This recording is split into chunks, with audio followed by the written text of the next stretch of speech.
Hello friends, मैं हितेश हूँ। तो आज आपके लिए लाइव बहुत ही इंपॉर्टेंट वीडियो जिसमें हम बात करने वाले हैं हम अपने बच्चों के हाई एजुकेशन के लिए और उनकी मैरिज के लिए आज ही कहाँ पैसा इन्वेस्ट करें जो उस टाइम पे उनकी जो रिक्वायरमेंट हम फुलफिल कर सकें। देखते हैं आगे इस वीडियो को। दोस्तों, आज हम बात करेंगे बच्चों का भविष्य बनाने की, उनके भविष्य के लिए वेल्थ क्रिएट करने की, 1 करोड़ 5 करोड़ जैसी बड़ी रकम जोड़ने की।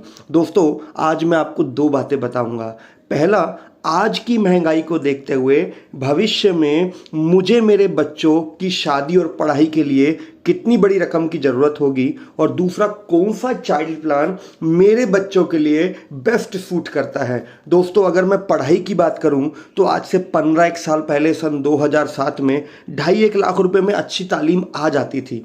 आज सन 2022 में कम से कम 10 लाख रुपए की ज़रूरत है, और ये 10% सालाना से इन्फ्लेशन ग्रोथ है। यदि यही रहा तो सन 2037 आते आते आज से 15 साल के बाद हो सकता है हमें अपने बच्चों को पढ़ाने के लिए 40 लाख जैसी बड़ी रकम की जरूरत पड़े।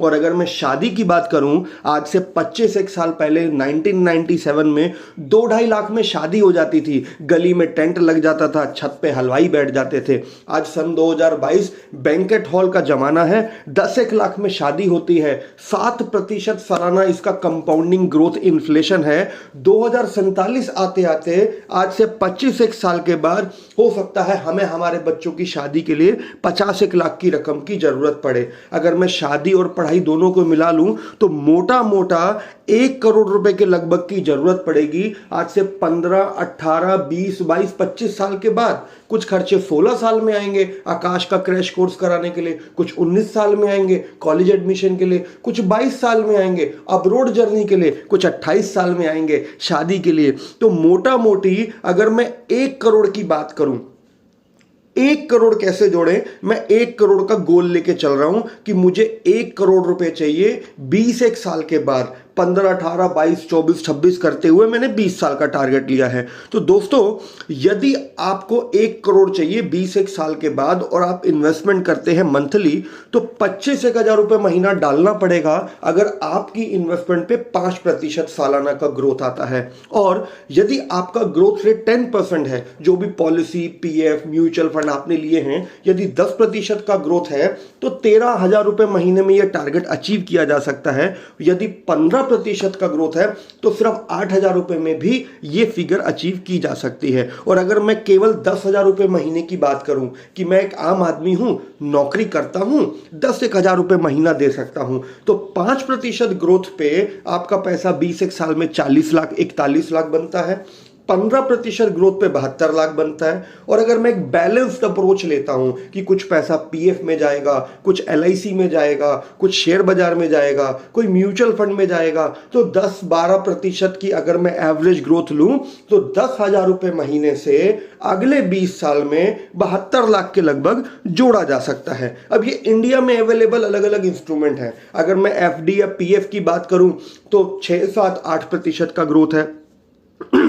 वहीं अगर मैं गोल्ड की बात करूं तो 12% का ग्रोथ है। और अगर मैं सेंसेक्स या शेयर बाजार की बात करूं तो 15, 18, 22% का ग्रोथ है। अब क्वेश्चन ये आता है, जहां पे सेफ रिटर्न है, 5, 6, 8% गारंटी है, वहां पे रिटर्न्स नहीं बन रहे, और जहां पे 12, 15, 18% का रिटर्न है, वो शेयर बाजार है, वो रियल एस्टेट है, वहां पे रिस्क एसोसिएटेड है। तो मैं कहां पैसा डालूं, एलआईसी और पीएफ की गारंटी में डालूं या शेयर बाजार और रियल एस्टेट की ग्रोथ में डालूं? बट क्वेश्चन ये आता है, जहां ग्रोथ है वहां कभी भी झटका लग सकता है। तो हम एक बैलेंस्ड अप्रोच ले सकते हैं कि पैसे को 3-4 जगह बांट के डालें, कुछ एलआईसी में, कुछ पीएफ में, कुछ आरडी में, कुछ म्यूचुअल फंड एसआईपी में, कुछ रियल एस्टेट में। लोन लेके मकान भी लिया जा सकता है। तो एक बैलेंस्ड अप्रोच में 12 से 13,000 रुपए महीना यदि कोई व्यक्ति डाले, 10% की ग्रोथ में मान रहा हूं बैलेंस्ड, तो अब अपना करीब करीब 1 करोड़ रुपए अगले 20 साल में जोड़ता है। हम बात कर रहे हैं रूल बेस्ड इन्वेस्टिंग की, कि जो भी पैसा आपके पास है, आप 5,000 दे सकते हो, 10,000 दे सकते हो, उसके 3 हिस्से कर दीजिए। 33% से खरीदिए जीवन बीमा, ताकि आज कुछ अनहोनी हो तो बच्चे को आज ही पैसा मिल जाए, पढ़ाई कैरी ऑन रह सके।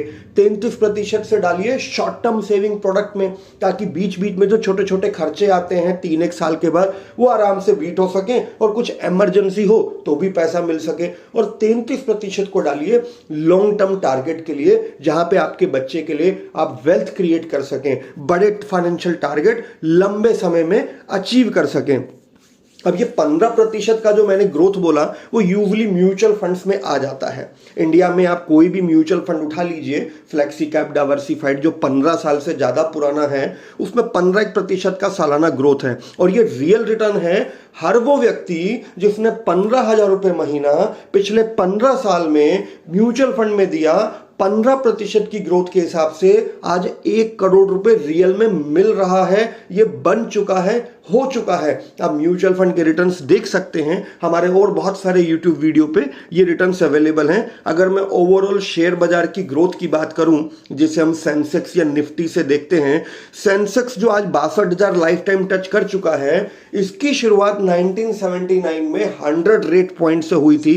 सन 2000 आते आते सेंसेक्स 5,000 हुआ, 2020 में 40,000 हुआ और आज करीब करीब 60,000 62,000 का लेवल है। और यदि आप ध्यान से देखें तो भारतीय शेयर बाजार में सालाना 17% का कंपाउंडिंग ग्रोथ बना है उन सभी का जिन्होंने लंबे समय में निवेश किया। तो हम बात कर रहे हैं रूल बेस्ड इन्वेस्टिंग की। पैसे के 3 हिस्से कीजिए, कुछ पैसे से जीवन बीमा लीजिए, परमानेंट लॉस ऑफ इनकम को प्रोटेक्ट कीजिए, कुछ पैसे से शॉर्ट टर्म सेविंग के प्रोडक्ट लीजिए जिससे शॉर्ट टर्म टारगेट भी पूरे हों और इमरजेंसी में वो पैसा काम भी आए, क्योंकि LIC या PF में होता है लॉक इन, इमरजेंसी में you can not withdraw your money. और शेयर बाजार वाले प्रोडक्ट में होता है रिस्क, हो सकता है जब मुझे जरूरत हो तब शेयर बाजार गिरा हो। तो ऐसे पैसे को 3 जगह बांट के डालने से आपको एक फायदा ये मिलता है कि मान लीजिए लाइफ में इमरजेंसी आ गई, शॉर्ट टर्म नीड है, पैसों की जरूरत है, तो शॉर्ट टर्म सेविंग वाले प्रोडक्ट से आप पैसा निकाल सकते हैं। भगवान ना करे हम लाइफ में मतलब जॉब लॉस हो गया, मेडिकल रेस्ट आ गया, शॉर्ट टर्म सेविंग के प्रोडक्ट ऐसे में आपको बचा लेंगे। अभी कोरोना तो हमने सबने देखा है, भगवान ना करे मैं नहीं रहा तो जीवन बीमा कंपनी से जो पैसा मिलेगा क्लेम का, वो मेरे परिवार को बचा लेगा। और ओवर ए लॉन्गर पीरियड जब लाइफ चलेगी तो म्यूचुअल फंड या शेयर बाजार मुझे अच्छा खासा वेल्थ क्रिएट करा देगा। तो आप अपने फाइनेंशियल एडवाइजर से मिलिए, अपना आर्थिक कुंडली, अपना पोर्टफोलियो चेक कराइए। बच्चे के लिए पॉलिसी मत लीजिए, प्लान लीजिए, कॉम्बिनेशन लीजिए जिसमें सेफ्टी भी हो, शॉर्ट टर्म सेविंग भी कवर हो, लॉन्ग टर्म गोल भी क्रिएट हो। दोस्तों ये प्रेजेंटेशन सिर्फ फाइनेंशियल अवेयरनेस के लिए बनाया गया है। हम किसी भी कंपनी के किसी भी प्रोडक्ट का कोई एंडोर्समेंट नहीं कर रहे। Mutual fund investment are subject to market risk and insurance is subject matter of solicitation. आप अपने फाइनेंशियल एडवाइजर से कांटेक्ट कीजिए, उनसे डिस्कस करके ही कोई डिसीजन लीजिएगा। Thank you. आपको ये वीडियो अच्छी लगी हो, आपके मतलब की लगी हो, तो उस वीडियो को लाइक कर सकते हैं, अपने फ्रेंड्स के साथ शेयर कर सकते हैं, हमारे चैनल को सब्सक्राइब भी कर सकते हैं आप। और कोई भी आपका सवाल है इस वीडियो से रिलेटेड या और भी कोई फाइनेंशियल प्रॉब्लम से रिलेटेड तो आप कमेंट बॉक्स में पूछ सकते हैं।